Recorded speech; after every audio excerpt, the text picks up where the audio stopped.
രാവിലെ അബിയുടെ അടുത്ത് മക്കളെ കിടത്തി ഒരു സൈഡിൽ തലയണയും വെച്ച് പാച്ചു എഴുന്നേറ്റു. രാത്രിയിൽ ഇടയ്ക്കിടയ്ക്ക് എഴുന്നേറ്റതുകൊണ്ട് തന്നെ അബി ചെറിയ മയക്കത്തിലാണ്. അവന്റെ കവളിൽ ഒന്ന് തലോടി അവൾ ഫ്രഷാക്കാൻ കയറി. പാച്ചു, പാച്ചു, ദേ വരുവാ അബിയേട്ടാ. പെട്ടെന്ന് വായു, കുഞ്ഞുണ്ണിക്ക് വിശക്കുന്നെന്ന് തോന്നുന്നു. ആ, ദേ എത്തി. ഓ, കരയിലേടെ ഭാവേ, അമ്മ കുളിക്കാൻ പോയതല്ലേ, ഇപ്പൊ വരുമല്ലോ. തോളെ കിടത്തി തട്ടിക്കൊണ്ട് അബി അവനോട് പറഞ്ഞു. പാച്ചു അപ്പോഴേക്കും വന്ന് കുഞ്ഞിനെ അവന്റെ കയ്യിൽ നിന്നെടുത്ത് ബെഡിൽ കാല് മടക്കി വെച്ച് അവന്റെ തലയോട് ചേർത്ത് മുഖം മാറോട് ചേർത്തു. അപ്പോഴേക്കും കരച്ചിൽ നിന്ന് അവിടെ ഒരു കള്ളച്ചിരി വിരിഞ്ഞു. അബി അവൾ കൊണ്ടിട്ട ടർക്കി എടുത്ത് അവളുടെ അടുത്ത് നിന്ന് ആ തല തുവർത്താൻ തുടങ്ങി. പതിയെ തുവർത്തി അതിന്റെ ഇടയ്ക്ക് പാല് കുടിച്ചു കൊണ്ടിരിക്കുന്ന കുഞ്ഞിന്റെ വായിൽ നിന്നും സൗണ്ടും പാച്ചുവിന്റെ ചുണ്ടിൽ നിന്ന് താരാട്ട് പാട്ടും. പാല് കുടിച്ചു കഴിഞ്ഞ് ഒരു ഉറക്കം കൂടി കുഞ്ഞിനുണ്ട്. അബി ഇതൊക്കെ നോക്കി അവളുടെ മൂർധാവിലൊന്ന് ചുംബിച്ചു. കുഞ്ഞിപ്പെണ്ണ് നല്ല ഉറക്കമാണ്. ഇടയ്ക്ക് അവളുടെ ചുണ്ടിലും ചെറിയ ചെറിയ പുഞ്ചിരി മാറുന്നുണ്ട്. പാലൂട്ടി കഴിഞ്ഞ് അവനെ തോളിക്കെടുത്തി പുറത്ത് ചെറുതായി തട്ടിക്കൊടുത്ത് കുറച്ച് നടന്നു. കുഞ്ഞിന് ഉറക്കം പിടിച്ചതും പതിയെ കുഞ്ഞിപ്പെണ്ണിന്റെ അടുത്ത് കിടത്തി. അബിയുടെ ഓഫീസിൽ പോകുന്നില്ലേ? ഇപ്പൊ തന്നെ ലേറ്റ് ആയാലോ, വേഗം പോയി റെഡിയാവാൻ നോക്കിയേ. ഞാൻ ഇന്ന് പോകുന്നില്ല. അതെന്താ? നീ ഇത് ദുഷ്ടയാടി. ഞാനോ? പിന്നെ ഞാനോ? എനിക്ക് എന്റെ മക്കളുടെ കൂടെ കളിക്കണം, അതുകൊണ്ട് ഞാൻ പോണില്ല. എന്താ മനുഷ്യൻ ഈ കൊച്ചു കളിക്കാതെ പോവാൻ നോക്കിക്കേ. ഞാൻ പോവില്ല. ദേ, എന്നെ കൊണ്ടൊന്നും പറയിപ്പിക്കരുത്. നിനക്ക് എന്നടി കണ്ണിച്ചോരയില്ലേ? എനിക്കെന്റെ മക്കളുടെ കൂടെ ഇരിക്കണം. അബിയേട്ടാ, എന്ത് പറഞ്ഞാലും ഞാൻ പോവില്ല. പറഞ്ഞിട്ട് കാര്യമില്ല. അച്ഛനും മക്കളും എന്ത് വേണേലും കാണിക്കും. ഞാൻ പോകുന്നു. എങ്ങോട്ട്? താഴേക്ക്. പിന്നെ മക്കളുടെ അടുത്ത് കാണണേ. അപ്പൊ ചേച്ചി താഴേക്ക് പോട്ടെ, ഭയങ്കര വിശപ്പ്. പോടി പോ. ഞാൻ ഇവിടെ പട്ടിണി കിടക്കാൻ തുടങ്ങിയിട്ട് മാസങ്ങളായിട്ട് ദുഷ്ടേ.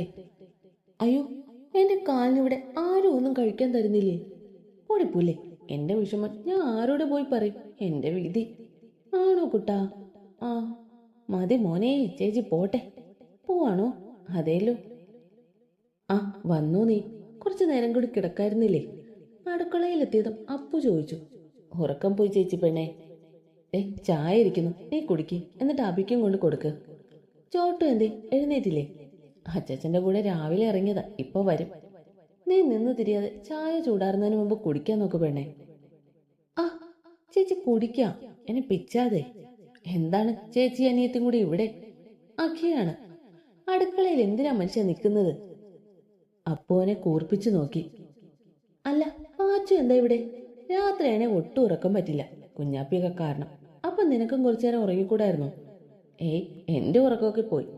ഞാൻ അപ്പൊ ഇങ്ങോട്ട് വരാം എന്ന് വിചാരിച്ചു. അപ്പൂസ് ഇവിടെ ഒറ്റയ്ക്കല്ലേ, അതുകൊണ്ട് സഹായിക്കാൻ. അയ്യോടി, എന്റെ ഭാര്യയെ ഞാൻ സഹായിച്ചോളാം. എന്റെ കുഞ്ഞ് കുറച്ചു നേരം കൂടി പോയി കിടക്കാൻ നോക്ക്. അബി എഴുന്നേറ്റില്ലേ? എഴുന്നേറ്റു. അവനിന്ന് പോണില്ലേ? എവിടെന്ന്? മക്കളുടെ കൂടെ കളിക്കണമെന്ന് പറഞ്ഞ അവിടെ ഉണ്ട്. നിങ്ങളുടെ അനിയൻ തന്നെ. അപ്പു പറഞ്ഞു. അടി, എന്റെ അനിയൻ തന്നെയാണ്. ഓ ശരി രാജാവേ. വീട്ടിൽ ഫുൾ ബഹളമാണ്. ഏറ്റവും പ്രശ്നം കുഞ്ഞിപ്പെണ്ണാണ്. അവളെ ഫുൾ ടൈം എടുത്തു നടക്കണം. അബിയുണ്ട് ആളൊക്കെ അടങ്ങിയിരിക്കും. അഖിയുടെ അടുത്താണ് അവളുടെ കളികൾ. ഫുൾ ഹാപ്പിയാണ്. കുഞ്ഞുണ്ണി പിന്നെ അമ്മച്ചക്കനാണ്. പാച്ചുന്റെ അടുത്താണ് കൂടുതൽ. അബിയാണ് മക്കളെ ഒരുക്കുന്നത് മുൻപന്തി. അവന് നിർബന്ധമാണ് വാലിട്ട് കണ്ണെഴുതുന്നതും മറ്റും. ഇപ്പൊ റൂമിന്റെ പകുതി ഭാഗം അവരുടെ പിക്കാണ്, കൂടെ ചോട്ടുവിന്റെ. മനവും വരണോ അച്ചു വീക്കെൻഡിൽ വരും. പിന്നെ പിള്ളേരുടെ കൂടെയാണ്. കളിപ്പാട്ടം കൊണ്ട് നടക്കാൻ വയ്യ. അബിയോട്ടിനോട് 1000 തവണ പറഞ്ഞു ഇങ്ങനെ ടോയ്സ് മേടിച്ച് കൂട്ടാതെ എന്ന്. ഇപ്പൊ നോക്കി റൂം മുഴുവൻ ഇതാണ്. എന്നാണ് പാറൂസെ ഇങ്ങനെ മുഖം വീർപ്പിച്ചിരിക്കുന്നേ? ഞാൻ പറഞ്ഞതല്ലേ ഇനി അവർക്ക് ടോയ്സ് മേടിക്കേണ്ടെന്ന്. ഇപ്പൊ നോക്കിയേ, ഫുൾ വലിച്ചു വരെ ഇട്ടിരിക്കുന്നത്. നമ്മുടെ പിള്ളേരല്ലേടി. അതാണ്, കൊഞ്ചിക്കാൻ നിങ്ങളുള്ളത് കൊണ്ടാണ് അവരുടെ കുരുത്തക്കേട് കൂടുന്നത്. അടങ്ങി ഒരു സ്ഥലത്തിരിക്കില്ല രണ്ടോ. ആരെങ്കിലും അവരുടെ കൂടെ തന്നെ വേണം. ഇപ്പൊ നടന്ന് തുടങ്ങിയിട്ടേ ഉള്ളൂ. കാല് നന്നായി ഉറച്ചിട്ട് പോലുമില്ല. അപ്പോഴാണ് ഇതൊക്കെ വലിച്ചു കയറിയിട്ടിരിക്കുന്നത്. എങ്ങാനും ഇത് തട്ടി വീണാലോ? പേടിയാണ് അഭിയേട്ടാ. നീ ഇങ്ങനെ പേടിക്കാതെ പാറു, ഒന്നും ഉണ്ടാവില്ല. അല്ല, മക്കൾ എന്തേ? അത് അഖിയേട്ടനും അപ്പൂസും ചോട്ടും കൂടി അമ്മയുടെ അടുക്ക പോയപ്പോ അവരെയും കൊണ്ടുപോയി, കൂടെ അച്ഛനും. അബിയേട്ടൻ ഫ്രഷായി വായോ, ഞാൻ ചായ എടുക്കാം. അബി അവളെ തൂക്കിയെടുത്ത് ബാൽക്കണിയിലേക്ക് നടന്നു. പെട്ടെന്നായതുകൊണ്ട് പാച്ചവും പേടിച്ചു. ആട്ടുതൊട്ടിലിരുന്ന് അവളെ എടുത്ത് മടിയിലിരുത്തി. വാവേ. ഒറ്റയ്ക്ക് നീ കുറേ ബുദ്ധിമുട്ടുന്നുണ്ടല്ലേ രണ്ടുപേരെയും കൊണ്ട്? ഇല്ല അബിയേട്ടാ, ഇവിടെ ഞാൻ മാത്രമല്ലല്ലോ എല്ലാവരും പൊന്നുപോലെ മക്കളെ നോക്കുന്നത്. പിന്നെ ചോട്ടുണ്ടല്ലോ ഏട്ടനായി. എന്നെക്കാളും വലിയ കാര്യത്തിലാണ് നോക്കുന്നത്. പിന്നെ എന്നെ നോക്കാൻ എന്റെ ചെക്കനും ഉണ്ടല്ലോ. ആണോടി? അതേലോ. എന്നെയും മക്കളെയും പൊന്നുപോലെയല്ലേ നോക്കുന്നത് നീ? പക്ഷെ ഞാനോ അഭിയേട്ടനെ ശ്രദ്ധിക്കാൻ പോലും പറ്റുന്നില്ല. ആര് പറഞ്ഞു എന്റെ കൊച്ചെന്നെ ശ്രദ്ധിക്കുന്നില്ല എന്ന്?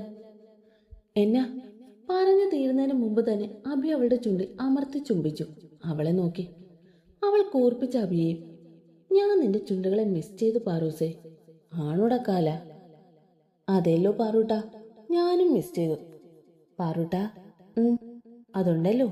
ഏതുണ്ടല്ലോ? എനിക്കേ നീ നോക്കി ഇങ്ങോട്ട്. എന്നാണ് ചെക്ക? ഒരുപാട് ഇഷ്ടം തോന്നുന്നു നിന്നോട്, നിന്നിലെ അമ്മയോട്, എനിക്കും എൻ്റെ ഈ ചെക്കനോട്. പറയാനറിയില്ല നിന്നോട് തോന്നുന്ന വികാരം എന്താണെന്ന്. U are my my my everything. ശരിക്കും അപ്പൊ എന്നെയാണോ മക്കളെയാണോ ഇഷ്ടം? നീ എൻ്റെ ഫസ്റ്റ് ബേബിയല്ലേ കുശുമ്പം കുഞ്ചു.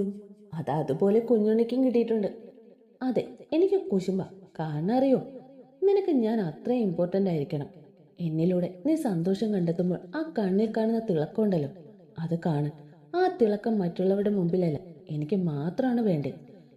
കുശുമ്പ് അത് മാത്രമാണോ നീ എന്നെ കണ്ടത്? നീ എൻ്റെ വാശിയും ദേഷ്യവും സ്നേഹവും എല്ലാമാണ്. നിന്നിൽ മാത്രമേ എനിക്കത് കാണിക്കാൻ പറ്റൂ. ഞാനായിരിക്കുന്നത് നിന്റെ കൂടെയാണ്. Because you are my world. I love you. Love you too. അഭിയേട്ടാ, എന്തോ? എനിക്കൊരു ഉമ്മ തരുമോ? ഒന്ന് മതിയോ? അതുണ്ടല്ലോ, എനിക്ക് രാവിലെ ഉമ്മ തന്നില്ലല്ലോ. ഈ കളി ഞാൻ തന്നായിരുന്നു. അയ്യേ, അതാർക്ക് വേണം? നിനക്ക് നാണമൊന്നും ഇല്ലേടി? പിന്നെ കെട്ടി 2 കുട്ടിയായി എന്നിട്ടൊരു ഉമ്മ ചോദിച്ചപ്പോൾ എനിക്ക് നാണം ഇല്ലെന്നല്ലേ? എനിക്ക് വേണ്ടടോ കാലം തന്റെ ഉമ്മ. താൻ കൊണ്ടുപോയി പുഴുങ്ങി തിന്ന്. അവനെ തള്ളി മാറ്റി എഴുന്നേറ്റു. ഡി, താൻ പോടും. നിക്കടി. എനിക്ക് നാണമില്ലല്ലോ അല്ലേ? ഞാൻ പോണ്. ഇനി ഒരു കൂട്ടുമില്ല. അവൾ അതും പറഞ്ഞ് വാതിൽ തുറന്ന് പോവാൻ നിന്നതും അവൻ അവളെ തൂക്കിയെടുത്ത് ബെഡിൽ കൊണ്ടിട്ടു. ഡി. അവൻ വിളിച്ചതും അവളൊന്ന് പുച്ഛിച്ചു. ഓഹോ, പുച്ഛാണോ? മാറിക്കേ, എനിക്ക് പോണം. അങ്ങനെ എങ്ങനെ മാറും പാറൂസേ? മാറിക്കേ, ഇത് വലിയ കഷ്ടമായല്ലോ. അതേലോ. എന്നാ? അതിനു മുമ്പ് തന്നെ അബി അവളുടെ കഴുത്തിൽ മുഖം പൊഴുത്തി ആഞ്ഞു കടിച്ചു. ആ! അവൾ വേദനയോടെ ഉയർന്നു പൊങ്ങി. അവൻ അവളുടെ ഇടുപ്പിൽ അമർത്തി പിടിച്ച് കഴുത്തിൽ അവൻ കടിച്ചു വേദനിപ്പിച്ച് അവിടെ മരുന്നായി. അവന്റെ നാക്കുകൊണ്ട് ഉരിയാൻ തുടങ്ങി. അവന്റെ നാവും ചുണ്ടും അവിടെ അലഞ്ഞു നടന്നപ്പോൾ അവന്റെ ഇടം കൈയാൽ അവളുടെ പൊക്കിൾ ചുഴിയുടെ ആഴം അളന്നുകൊണ്ട് വലം കൈയാൽ അവളുടെ കുഞ്ഞുവയർ തളർന്നു. അബി അവളിൽ അലിഞ്ഞു. പതിയെ കഴുത്തിൽ നിന്ന് കാതിൽ അമർത്തി ചുംബിച്ച് കടിച്ച് കാത് നുണയാൻ തുടങ്ങി. അവളിൽ നിന്ന് ഉയർന്ന നിശ്വാസം അവനിലേക്ക് ആഴ്ന്നിറങ്ങി. അവളുടെ കൈകൾ അവന്റെ മുതുകിൽ ഓടി നടന്നു. അവളുടെ ചുണ്ടുകളിൽ നാവിനെ തഴുകി ചുണ്ടുകളെ അമർത്തി നുണഞ്ഞു. അവളുടെ മേൽചുണ്ടുകൾ വലിച്ചു നുണഞ്ഞു. അവനിൽ തുടങ്ങിയ ചുംബനം അവൾ ഏറ്റെടുത്തതും അവളുമായി ഒന്ന് മറിഞ്ഞ് അപ്പോഴും ചുണ്ടുകൾ പരസ്പരം ആവേശത്തോടെ നുണഞ്ഞുകൊണ്ടിരുന്നു. അവളെ അവന്റെ മുകളിൽ കിടത്തി അവൾക്ക് അവനെ വിട്ടുകൊടുത്ത് കാലുകൾ പരസ്പരം ഇണപിഴിഞ്ഞു. അവളുടെ നിശ്വാസം റൂമിൽ കേട്ടുകൊണ്ടിരുന്നു. അബി പിന്നെ അവളുമായി കമിഴ്ന്ന് അവന്റെ കൈകൾ അവളുടെ മാറിൽ അമർന്നതും അവൾ പിടഞ്ഞുകൊണ്ട് അവനെ തന്നിലേക്ക് ചേർത്ത് പിടിച്ചേങ്ങി. അവളുടെ മാറിൽ അമർത്തി കടിച്ചു ചുംബിച്ചു. ശ്വാസം പോലും എടുക്കാതെ പാച്ചു കിടന്നു. പെട്ടെന്ന് വാതിൽ തട്ടുന്ന സൗണ്ട് കേട്ട് അബിയെ തള്ളി മാറ്റി പാച്ചു കിതച്ചു. അബിയേട്ടാ. ഒന്നുകൂടി മൂളി അവളിലേക്ക് അടുത്തതും അവനെ തടഞ്ഞുകൊണ്ട് അവനെ വാതിലേക്ക് കണ്ണു കാണിച്ചു കിതച്ചു. അവനെ മാറ്റി എഴുന്നേക്കാൻ പോയതും അവൻ അവളെ നോക്കി കൈകൊണ്ട് ഞാൻ പോയി നോക്കാമെന്ന് പറഞ്ഞ് അലഞ്ഞുടഞ്ഞ ഷർട്ട് നേരെയാക്കി അവളുടെ ചുണ്ടിൽ അമർത്തി ചുംബിച്ച് മാറി കള്ളച്ചിരിയോടെ അവളെ നോക്കി വാതിൽ തുറന്നു. എന്താടാ തുറക്കാൻ ഇത്ര താമസം? ആകെ പുരികം പൊക്കി നിന്നു. അത് കിടക്കായിരുന്നു. പാച്ച എവിടെ? ബാത്റൂമിൽ. എന്നെ ഏട്ടാ? എനിക്കെല്ലാം മനസ്സിലാവുന്നുണ്ട്. അതിനവനൊന്ന് ഇളിച്ചു കാണിച്ചു. ആദ്യം എന്റെ മുത്തുമണികളെ പിടിക്ക്. ഓ, അച്ഛന്റെ മക്കള് വായോ. ചേ, അവന് 2 പേരെയും എടുത്തു. ഡാ, കുറുമ്പിയൊന്നും കഴിച്ചിട്ടില്ല, അതാണ് നേരത്തെ ഇങ്ങോട്ട് വന്നേ. ആണോടി? എന്റെ പൊന്നോട്ട് ഒന്നും കഴിച്ചില്ലേ? അവളെ നോക്കി ചോദിച്ചതും അവനെ താടി പിടിച്ച് കളിയായിരുന്നു ആ 2 കുരുന്നും. അല്ലേട്ടാ, ചോട്ടു എന്തേ? അവന് ഉറങ്ങി. എന്നാ പറ്റി നേരത്തെ? ഒന്നും പറയണ്ട, കളിയല്ലേ. വലിയ ചേട്ടാണെന്നാ വിചാരം 3ന്റെ. ആ, ഏട്ടത്തിയോ? അവളും കുറച്ചേരം റെസ്റ്റ് എടുക്കട്ടെ എന്ന് നോം വിചാരിച്ചു. വസുമയിൽ ലതാമേ രാത്രിയിലേക്കുള്ളത് തന്നുവിട്ടു. ആണോ? ഈ കുഞ്ഞൂസിന് പാല് കൊടുക്കാൻ നോക്ക്. ആ അച്ഛയുടെ മക്കൾക്ക് അമ്മമ്മ വേണ്ടായോ? അവരെ രണ്ടുപേരെയും കൊഞ്ചിച്ച് കട്ടിലിൽ വന്നപ്പോ ബാത്റൂമിൽ നിന്ന് ഇറങ്ങി വരുന്ന പാച്ചുവിനെയാണ് കാണുന്നത്. അവളെ നോക്കി മീശയുടെ തുമ്പ് കടിച്ച് കള്ളച്ചിരി ചിരിച്ചു. കട്ടിലിൽ ഉണ്ടാപ്പുറികളെ കൊണ്ട് കിടന്നു. അവൾ കൂർപ്പിച്ചു നോക്കി. കുഞ്ഞമ്മണിയെ എടുത്ത് മുഖം കഴുകിച്ച് ദേഹം തുടച്ചുകൊണ്ട് വന്നു. അവളുടെ പിറകെ ഉണ്ടപ്പക്രുവിനെ എടുത്ത് അഭി ബാത്റൂമിൽ പോയി ഫ്രഷ് ആകാൻ കയറി. അപ്പോഴേക്ക് കുഞ്ഞിപ്പെണ്ണ് അവളുടെ മാറിൽ മുഖം അമർത്തി. അമ്മയുടെ കുഞ്ഞിക്ക് വിശക്കുന്നുണ്ടോ? അതും പറഞ്ഞ് കട്ടിലിൽ ചാരിയിരുന്ന് പാല് കൊടുക്കാൻ തുടങ്ങി. അവളുടെ താലി പിടിച്ച് മാറി നിന്ന് അമ്മിഞ്ഞ് നുണയാൻ തുടങ്ങി. ഒരു ടർക്കി കൊടുത്ത് അതുപോലെ തന്നെ കൊച്ചു തോർത്തും ചുറ്റി അച്ഛനും മോനും വന്നു. ചേ, എന്നട ഉണ്ടപ്പക്രു, അമ്മ വേണം. അമ്മപ്പെണ്ണ് കുഞ്ഞിക്ക് പാപ്പം കൊടുക്കല്ലേ, എന്റെ മോനും വേണോ? ആ ചേ വേണം. ആണോടാ കള്ള? ചേ പാച്ചും മാ. ഏട്ടാ ഇങ്ങോട്ട് വന്നേക്ക്. ദേ ഇവളിപ്പം നിർത്തും അല്ലടാ കുമ്പി. എന്റെ കുറുമ്പിയുടെ കുമ്പം നിറഞ്ഞോ? ഒരു മൂളലോടെ ഒന്നും കൂടി അവളുടെ മാറിലേക്ക് ചാഞ്ഞു. പിന്നെ പതിയെ മാറി നിന്ന് മുഖം മാറ്റി അബിക്ക് നേരെ കൈനീട്ടി. അച്ചോയെ, അച്ഛന്റെ പൊന്നിന്റെ വയറ് നിറഞ്ഞോ? ചേ എന്തോ? കച്ചമ്പാ, അച്ഛന്റെ പൊന്നിന്റെ കൂടെ കളിക്കില്ലേ? ഞാനും. നിനക്ക് പാപ്പം വേണ്ടേ? വേണ്ട, ഞാൻ കച്ചട്ടെ. അതും പറഞ്ഞ് കൊച്ചെറുക്കനും അവരുടെ കൂടെ കൂടി. എന്റെ അബിയേട്ടാ, ആ ടവല് മാറ്റിട്ട് പോ കളിക്കാൻ. ഓം പറ. എന്നാ അവന്റെ കയ്യിൽ ഡ്രസ്സ് കൊടുത്തു. ചേ എന്നതാ? ചേ അമ്മ പുറത്ത് നിൽക്കും, പുറത്തു വേണം. അവന്റെ പുറത്തെ പാർവിന്റെ ടാറ്റു കണ്ടാണ്. അച്ചോടാ, എന്റെ കുഞ്ഞിന്റെ രാജകുമാരിയല്ലേ വേണ്ടേ? എന്റെ കുഞ്ഞിന് രാജകുമാരി കിട്ടുമ്പോ നമുക്ക് ചെയ്യാട്ടോ. ഇതേ എന്റെ രാജകുമാരിയാ, എന്റെ കറമ്പി പാറു. അവനെ കൊഞ്ചിച്ച് അവൻ ഡ്രസ് ഇട്ടു. അത് കേൾക്കെ അവളുടെ ചുണ്ടിലും വിരിഞ്ഞു. അവന് വേണ്ടി മാത്രം വിരിഞ്ഞു വരുന്ന ആ ചിരി. നീ ചെപ്പോ വരും ദാദത്തുമാരി? ദാദത്തുമാരി അല്ല കണ്ണ, രാജകുമാരി. എവിച്ചെ നിന്റെ ദാദത്തുമാരൻ? കുഞ്ഞമ്മണി ചോദിച്ചതും ഞാനാണ് നിന്റെ ദാദുചുമാരൻ കേട്ടോ അമ്മൂച്ചേ. അതും പറഞ്ഞ് കട്ടിലേക്ക് വലിഞ്ഞു കയറി ചോട്ട് പറഞ്ഞു. അവളുടെ കവളി അമർത്തി ചുംബിച്ചു. ആഞ്ഞോ എന്റെ നെഞ്ച്, നീ മതി എന്റെ ദാദുമാരനായി. അതും പറഞ്ഞ് അവളും കൊടുത്തു മുത്തം. നീ ഇതിനു വേണ്ടിയാണോടാ ഉറക്കത്തുനിന്ന് ചാടിങ്ങി വന്നത്? അങ്ങോട്ടേക്ക് വന്ന അക്കി ചോദിച്ചു. എന്റെ അമ്മൂച്ചേ എന്നും പറഞ്ഞ് ഓടിയതാ ഇങ്ങോട്ട്. അപ്പവും പറഞ്ഞു. ആണോടെ ചോട്ടൂസേ? മിസ് ചെയ്തു പാച്ചുമ്മ അമ്മൂഷിനെ. ആയി, ഞാനും മിസ് ചെയ്തു. പിന്നെ മിസ് ചെയ്യാൻ പറ്റിയ പ്രായം. അതും പറഞ്ഞ് അപ്പൊ രണ്ടിനെ നോക്കി പഠിപ്പിച്ചു. കുഞ്ഞുണ്ണിയെ ഒക്കത്ത് വെച്ച് അവന്റെ കവിളി ചുംബിച്ചു. എന്റെ അമ്മൂഷല്ലേ, ഈ അപ്പൂമ്മയ്ക്ക് ഒന്നും അറിയില്ല അല്ലേ ചെയ്യച്ച? നിന്റെ അല്ലേ അമ്മൂഷ്? അയ്യോടെ ചക്കരെ, നിന്റെ തന്നെയാണ് നിന്റെ അമ്മൂഷ്. ആണല്ലോ.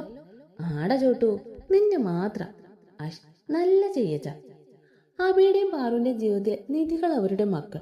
അച്ഛനോടാണ് രണ്ടിന്റെയും കൂട്ട്. എന്ത് കുസൃതിക്കും അബി കൂട്ടു നിൽക്കുന്ന കൊണ്ട് പാച്ചുവിന് ഒരു പേടിയുമില്ല. എന്നാൽ അമ്മയുടെ മുഖം മാറി. പിന്നെ പാറുവിന്റെ പുറകിൽ ഷോറിയമ്മ പറഞ്ഞാണ് എന്തിനും ഏതിനും സംശയം. അതെന്നാ അങ്ങനെ? അങ്ങനെ ഒരുപാട് ഡൗട്ടാണ്. കുഞ്ഞിപ്പെണ്ണ് ചോട്ടുവിന്റെയാണ്. അവന്റെ മാത്രം അമ്മൂസ്. കുഞ്ഞുണ്ണി അപ്പൂന്റെ പുന്നാര കോലാണ്. അപ്പൂന്റെ അടുത്ത് മാത്രം അടങ്ങി ഒതുങ്ങിയിരിക്കും. വൈകിട്ട് അച്ചാച്ചൻ പുറത്തു പോയിട്ട് വരുന്നത് വെയിറ്റ് ചെയ്ത് എന്നും ഉമ്മറപ്പടി മൂന്നും ഇരിക്കും. അച്ചാച്ചൻ പുറത്തു പോകുമ്പോൾ വാങ്ങി വരാൻ പറഞ്ഞ സാധനങ്ങൾക്ക് വേണ്ടി. മൂന്നിലൊരാൾക്ക് എന്തേലും പറ്റിയ ബാക്കി രണ്ടാൾക്കും അതിന്റെ സങ്കടമാണ്. കുഞ്ഞുണ്ണിയും കുഞ്ഞിപ്പെണ്ണും ഇതുവരെ വഴക്കുണ്ടാക്കിയിട്ടില്ല. എന്നാലും വാശി കുഞ്ഞിപ്പെണ്ണ. അബിയും അകിയും വന്ന പിന്നെ അവരുടെ കൂടെയാണ്. വീട്ടിൽ വന്ന ഓഫീസിലെ കാര്യമൊന്നും നോക്കാൻ പറ്റില്ല. ഉടുപ്പ് അലർജിയാണ് രണ്ടിനും. അതിനു വേണ്ടി തന്നെ യുദ്ധമാണ് വീട്ടിൽ. പനി വന്ന രണ്ടിനും ഒരുമിച്ചാണ്. അതിന്റെ വാശി വേറെ. പാച്ചുവിനെ രണ്ടും ഒരു വഴിയാക്കും. വൈകിട്ട് അഭി വന്നപ്പോ കാണുന്നത് പാച്ചു രണ്ടുപേരെ ചേർത്ത് പിടിച്ച് കിടന്ന് ഉറങ്ങുന്നതാണ്. ഒന്നും കൂടി നോക്കിയപ്പോ ചോട്ടോ ഉണ്ട് കൂടെ. മൂന്നിനെയും കെട്ടിപ്പിടിച്ച് നല്ല ഉറക്കം. പയ്യെ അവളുടെ നെറുകയിൽ ചുംബിച്ച് ഫ്രഷായി അവരെ ഉണർത്താതെ താഴെ പോയി. അഭി ചായ എടുക്കട്ടെ? ആ ഏട്ടത്തി, നല്ല ഉറക്കാണല്ലോ. പാച്ചുവിന്റെ കാര്യം പറയാതിരിക്കുന്നത് നല്ലത്. രാവിലെ തൊട്ട് അവിടെ പുറകെയാണ്. ഇപ്പൊ ഫുഡ് പോലും നന്നായി കഴിക്കുന്നില്ല. അതിന്റെ ഇടയ്ക്ക് എന്തെങ്കിലും കുരുത്തക്കേട് കാണിക്കും. മൂന്നിനും കുരുത്തക്കേട് കുറച്ച് കൂടുതലാണ്. അബിയുടെ അടുത്തിരുന്ന് അക്കി പറഞ്ഞു. ഞാനും ശ്രദ്ധിക്കുന്നുണ്ട്. പിള്ളേരല്ലേ, ഈ പ്രായത്തിൽ നിങ്ങൾ ഇതിലും അപ്പുറമായിരുന്നു. വിശ്വച്ചൻ പറഞ്ഞു. എന്റെ അച്ഛാ, അതുപോലെയാണോ ഇത്? ചില നേരത്തെ സംസാരത്തിൽ നമ്മുടെ വാ പോലും തുറന്നു പോകും. വാവാച്ചിയെ നമുക്ക് ഡാൻസ് പഠിപ്പിക്കാൻ വിടണം അബി. അത് നല്ലതായിട്ടതേ. കുറച്ചു കഴിഞ്ഞ് പിള്ളേരും പാച്ചും വന്നു. അവിടെ പിള്ളേർ സെറ്റിന്റെ ഒച്ച നിറഞ്ഞു നിന്നു. ഞങ്ങൾ വന്നല്ലോ. മനുമാമന്റെ മക്കള് വായോ, മാമച്ചൻ ഒരു സൂത്രം കൊണ്ടുവന്നിട്ടുണ്ട്. മനു പറഞ്ഞു. ഞാനും വരുണാണ്. ശരിക്കും? ചോട്ടു കണ്ണുകൾ വിടർത്തി ചോദിച്ചു. ആടാ കൊച്ചൂസേ. അവൻ അവരെ എടുത്തു. നോക്കിയപ്പോ മനുവിന്റെ പിറകെ അച്ചുവും സോതിയും. ഇതെന്നതാ 4 ഇതുവഴി? അതെന്നാടി, ഞങ്ങൾക്ക് ഇങ്ങോട്ട് വന്നൂടെ? എന്റെ പൊന്നച്ചൂസേ, എപ്പോ വേണേലും നീ വായോ. അല്ല, എവിടെ നിന്റെ കണവൻ?